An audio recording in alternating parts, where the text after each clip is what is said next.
RAV4 vyzerá naozaj skvelo, zaujíma robustným dizajnom, ale aj agresívnymi linkami exteriéru. Agresívny dizajn sa prejavuje najmä v prednej maske a na znak ekológie nám ukazuje logo s modrou farbou. Ostré linky nájdeme aj v predných svetlometoch, ktoré majú vynikajúcu svietivosť a taktiež aj funkciu automatických diaľkových. Z profilu vás nadchnú pekné 19-ky, výborná svetlá výška, dobré nájazdové uhly a veľký rázvor náprav, ktorý naznačuje, že v interiéri bude dostatok miesta a že manevrovateľnosť autom nebude žiaden problém. RAV4 poháňa full hybridný systém a základ tvorí 2,5 litrový benzínový motor. Kombinovaný výkon je 163 kW, výkon je prenášaný na prednú nápravu v našom prípade za pomoci ECVT prevodovky a taktiež na trhu jazdených vozidiel nájdete aj verzie s pohonom oboch náprav.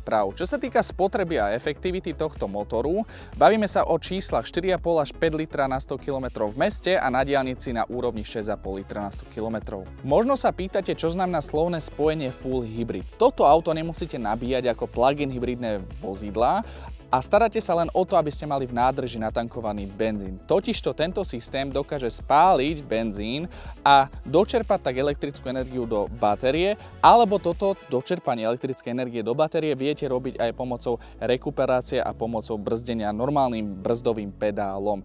Zároveň toto auto vám ponúka aj čisto elektrický pohon alebo čisto elektrickú jazdu, ktorá je naozaj výhodná napríklad v meste alebo ráno, keď odchádzate z domu alebo keď sa neskoro večer vracate domov. Tomu, že v tejto kabíne je dostatok priestoru a množstvo odkladacích priestorov, asi nebudem venovať nejakú veľkú pozornosť, avšak moju pozornosť budem sústrediť na kvalitu spracovania, pretože v tomto aute nič nevrzga. Toto je tak pevne spracované auto, že som bol až sám prekvapený a pritom som si bol vedomý, že sadám do Toyoty a že ten quality management je na vysokej úrovni a toto ma naozaj milo prekvapilo. Volant je multifunkčný, výborne sa drží, tlačidlá sú ergonomicky veľmi dobré, krásne sú rozložené, viem, kde čo mám stlačiť, aby som si prepol danú funkciu. Klimatizácia, opäť tie otočné voliče, veľmi vysoká ergonomia, jednoducho šoferujete, máte ruku opretú, natiahnete sa a zmeníte si teplotu alebo intenzitu fúkania. Sedadlá sú vynikajúce, veľmi komfortné, sú ventilované, vyhrievané a elektricky nastaviteľné. Technologicky je RAV4 taktiež na vynikajúcej úrovni, je tu centrálny displej infotainmentu s CarPlayom, s množstvom funkcií. Mojím najväčším problémom v nových autách vo všeobecnosti je nájsť si ideálnu polohu za volantom a tu som si tu našiel veľmi rýchlo, meriam 190 cm, avšak otázka znie, koľko priestoru je za mnou. Priestoru za mnou je naozaj veľa. Sedím naozaj sám za sebou, s tou sedačkou som nejakým spôsobom nehýbal, mám si kam zasunúť chodidla, mám tu dostatok miesta na kolena, nad hlavou, to na miesta, to som až prekvapený, že koľko miesta tu je.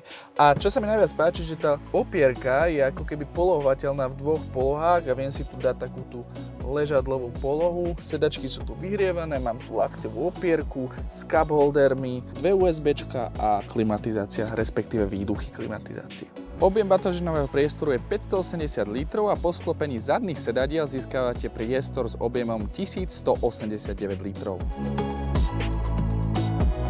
Jazda v RAV4 je naozaj príjemná a musím povedať, že ten podvozok je naozaj príjemne odladený. Riadenie je príjemne presné, kam zatočím to auto ide a v športovom režime dokonca trošku aj príjemne stúhne, takže máte tam tú takú váhu na volante, tam stále cítite, ak by ste sa chceli trošku zabaviť s týmto autom, avšak nejaká dynamická športová jazda tomu autu nesvedčí. I keď má 160 niečo kW, takže ten výkon tu je, tá akcelerácia tu je, o to sa nemusíte báť, len na okreskách to auto naozaj nenaháňajte. Musím pochváliť aj prácu ECVT prevodovky. Je naozaj tichá a ozve sa až keď zošliapnete ten plývavý pedál na podlahu a tým pádom ona zmení prevodový pomer a vtedy počujete, že tam nejaká ECVT je. Inak je naozaj tichá a nemá ten taký charakteristický zvukový prejav, ako mali staršie verzie. Z kabíny je naozaj vynikajúci výhľad, jednoducho to tu nie je o čom a musím pochváliť napríklad aj nájazdové uhly, pretože z tých som bol mimoriadne prekvapený. To auto je naozaj schopné a v teréne rozumej výjazd na lesnú nejakú chatu alebo lyžovačku počas zimy vám v 90% prípadov bude stačiť úplne pohon prednej nápravy. Ak by ste mali nejaké prúčie stúpanie k tej chate, odporúčam pozrieť sa po tých štvorkolkách, ktoré boli naozaj v ponuke a napríklad to by bola moja osobná voľba, štvorkolka a práve táto motorizácia.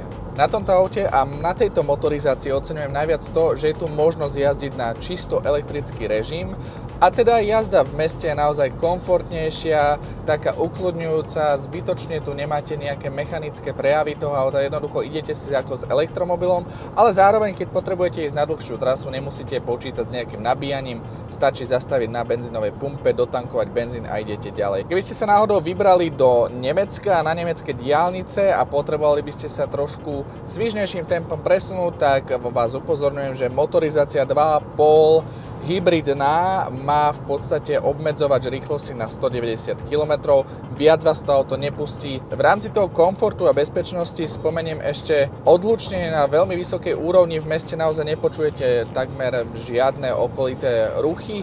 Na diaľnici ideme teraz a v podstate ja počujem ide iba nejaký taký okolitý šum vetra, čo je logické pri tempách 120 km, 130 km za hodinu. Máme tu množstvo bezpečnostných asistentov, je tu upozornenie pred čelnou zrážkou, sledovanie mŕtvého uhla, je tu aktívny zásah pri jazde v pruhoch, čiže lane assist, je tu prítomný, automatické stierače, automatické diaľkové, 360 stupňová kamera a technologicky najväčšou vychytávkou tohto vozidla, teda RAV4, je digitálne spätné zrkadlo, ktoré buď preferujete alebo nie. Mne osobne toto zrkadlo dáva najväčší zmysel, ak mám naložený kufor naozaj, že až po strop, že nevidím dozadu cez klasické spätné zrkadlo, tak si to jednoducho preklopím a stále mám zachovaný ten výhľad do zadnej časti a viem, čo sa deje za vozidlom.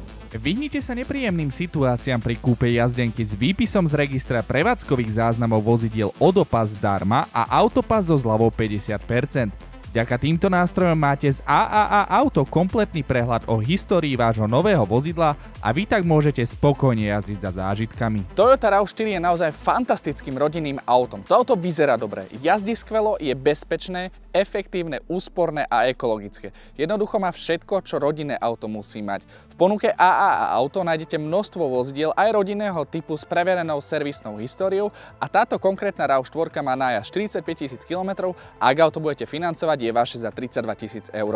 Prajem vám pekný deň a vidíme sa opäť na budúce.